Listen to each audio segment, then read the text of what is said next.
दोस्तों देखिए, जो जीआईसी की वैकेंसी आई थी, अब वो भी जाकर के कोर्ट में अटक गई है।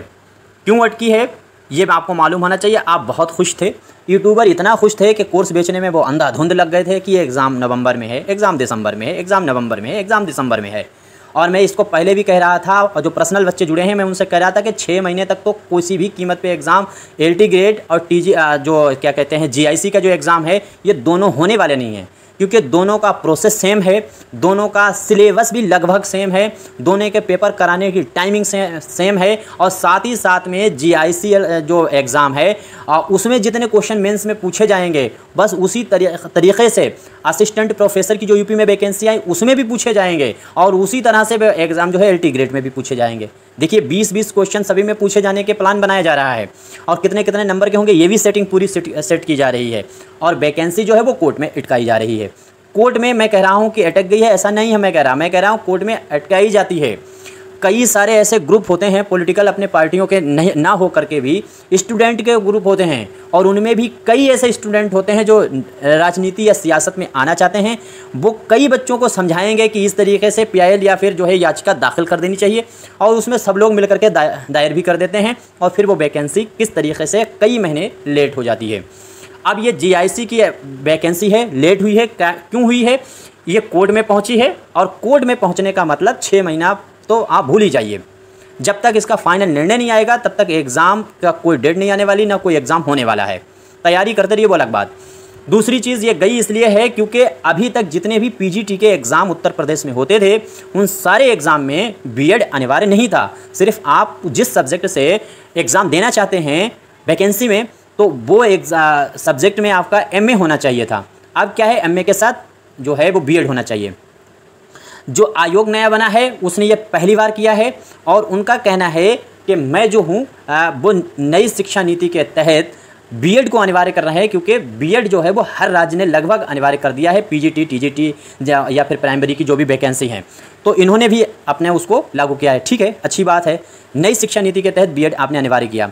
बच्चों की दलील ये है कि ये जो बीएड अनिवार्य किया गया है ये अचानक किया गया है, और अगर आपने पहले बताया होता, कभी इसमें होता ही नहीं था, अगर आप पहले बताते तो हम ये बीएड कब का कर चुके होते। वैकेंसी जो है वो 5 से 6 साल बाद आई है, 5 साल बाद आई थिंक आई है। ये 20 में इसका एग्ज़ाम हुआ था, उसके बाद अब वैकेंसी आई है। तो बच्चों का कहने का मतलब है कि ये पहले से ही आपको बताना चाहिए था।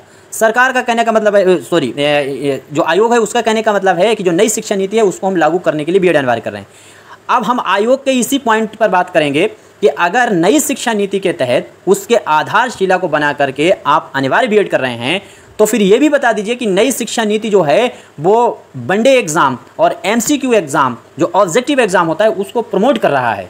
और एलटी ग्रेड का जो आपने वैकेंसी निकाली है इसी एक ही आयोग ने, तो एलटी ग्रेड में अगर आपने वैकेंसी निकाली है तो आज तक उसका एग्ज़ाम एमसीक्यू होता था, आज तक उसका एग्ज़ाम जो है वो बहुविकल्पीय फॉर्म में होता था, तो उसको अचानक आपने रिटर्न में क्यों चेंज किया है?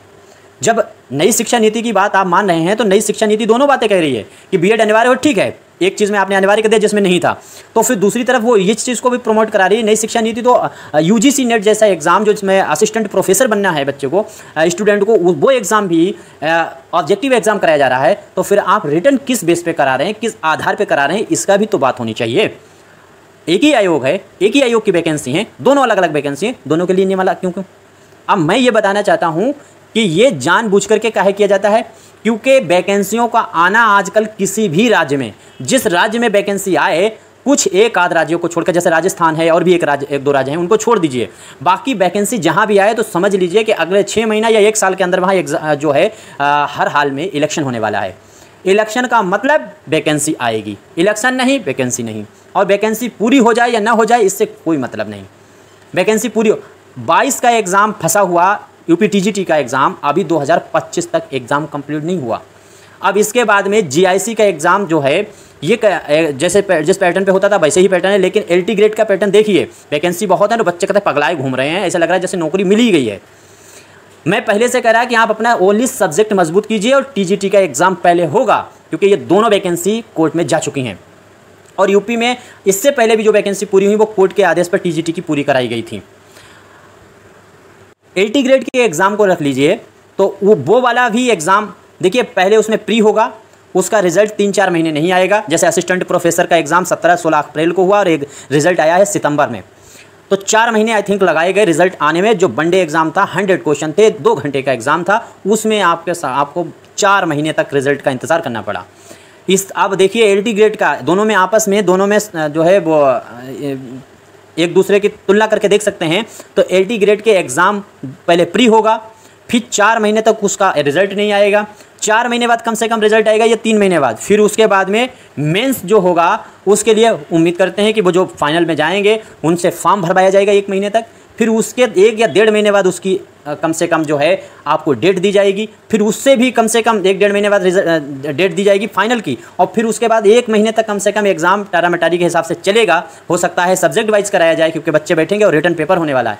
फिर रिटन की कॉपी चेक करने में कितना टाइम लगेगा, एक सब्जेक्ट की एक दिन में कॉपी नहीं चेक हो पाएंगी, कई दिन में चेक होगी, कम से कम महीना भर कॉपी चेक होगी, फिर 4 महीने 3 महीने उसका फाइनल रिजल्ट नहीं आएगा, उसके बाद कम से कम फाइनल आंसर की आएगी, वो फाइनल रिजल्ट आएगा और फिर सिलेक्शन। इस तरीके से ये पूरा प्रोसेस आई थिंक समझ गए होंगे। मैं नकारात्मक बातें नहीं कर रहा, मैं हकीकत से रूबरू करा रहा।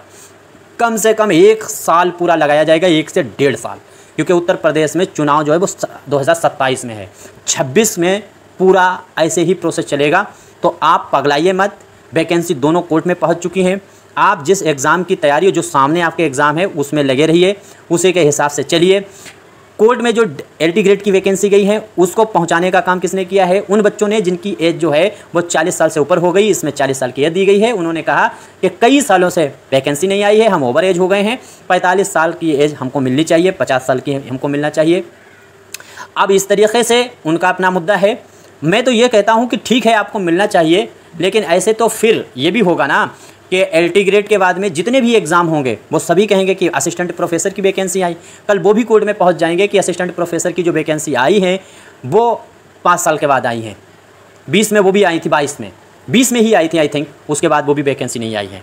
तो खैर ये चलता रहेगा, क्योंकि हर ग्रुप में जानबूझ करके लंबा प्रोसेस किया जा रहा है ताकि, और आपको संतुलन में बनाए रखने की ये रणनीति है कि एग्ज़ाम 60 दिन का मांग लिया जाता है कि रिज़ल्ट वो डेट आने से पहले ही हमको बता दी जाए 60 दिन पहले ही कि एग्ज़ाम कब है तो हम तैयारी कर लें। अरे भैया 60 दिन आप छोड़िए, आपको पिछले से 4 साल मिल रहे हैं। आप सरकार से ये कहिए तुम 15 दिन में लो, हम देने को तैयार हैं। वो लेने को तो तैयार हों, उनको तो चाहिए कि 2 महीने तुम बता रहे हैं, हम 5 महीने तुम्हें दे रहे हैं। बाकी आप सारी चीज़ें समझ रहे हैं। तो ये कुछ नहीं, मैंने कहा ये सच्चाई है, दोनों एग्ज़ाम होने वाले नहीं हैं अभी।